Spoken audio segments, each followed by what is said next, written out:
Madame, Monsieur, merci de nous rejoindre pour l'actualité sur Business 24 Africa. La primature Abidjan Plateau a abrité ce mardi 23 août 2022 la cérémonie d'installation des commissions mixtes en charge de la réaffirmation et de la matérialisation des frontières terrestres et maritimes Côte d'Ivoire-Ghana.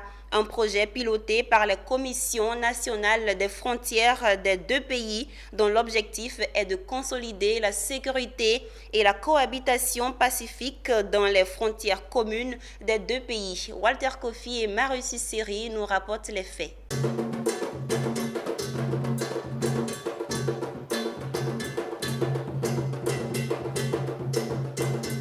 L'espace frontalier Côte d'Ivoire-Ghana est désormais doté d'une équipe chargée de sa gestion.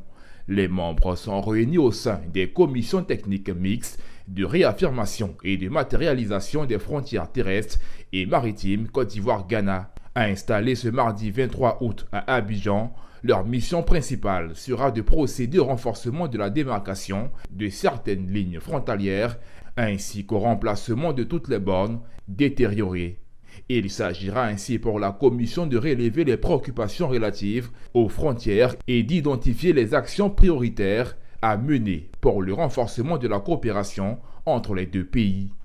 Une initiative saluée par le Premier ministre ivoirien, représenté par Vagondo Djimondé, ministre de l'Intérieur pour qui ce projet tombe à point nommé dans une période où la menace terroriste subsiste. Vous vous souvenez que le 23 septembre 2017, la Cour internationale de justice a réglé un différend qui persistait entre la Côte d'Ivoire et le Ghana sur la frontière maritime.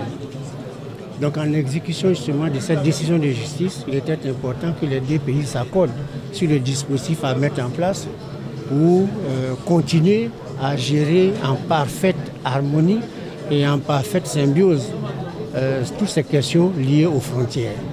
Nous sommes aujourd'hui, vous le savez aussi, dans un contexte régional qui est marqué par le terrorisme. Donc la coopération transfrontalière est importante dans le cadre de la lutte contre ces fléaux qui frappent tous les pays.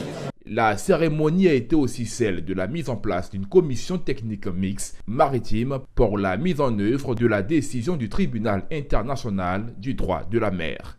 Des initiatives qui, pour les homologues ghanéens, se présentent comme une occasion de célébrer l'amitié entre les deux pays et d'inciter des actions sociales pour la bonne cohabitation des peuples frontaliers.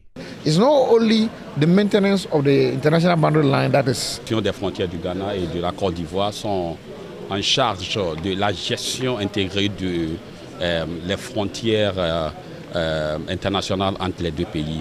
Et nous voyons beaucoup de choses qui se passent dans ce pays. Donc ce n'est pas seulement pour la gestion de ces frontières-là qu'il faut voir. Il faut aussi regarder l'aspect social des peuples qui vivent à côté de ces frontières-là. Parce que si on arrive à maintenir une vie bien pour eux, ils vont même nous assister pour combattre les activités criminelles qui peuvent se passer. Any cross-border criminality or activities that may affect the security and stability of both countries. Ce projet de renforcement de la ligne frontalière Côte d'Ivoire-Ghana, héritage colonial de la France et de la Grande-Bretagne, a bénéficié du soutien technique et financier de la coopération allemande. L'objectif pour l'Allemagne, c'est de prévenir les crises dans la base où ils originent. Et fréquemment, ce sont des questions liées aux frontières qui ne sont pas clairement tracées, qui provoquent des conflits. Donc pour prévenir ce genre de conflit, l'Allemagne soutient l'Union africaine par le biais de la GIZ, en démarquant les frontières partout en Afrique et renforçant la gestion des zones frontalières avec 12 milliards francs CFA actuellement. La Côte d'Ivoire, à l'instar des pays africains, a célébré le 9 juin dernier la Journée africaine des frontières.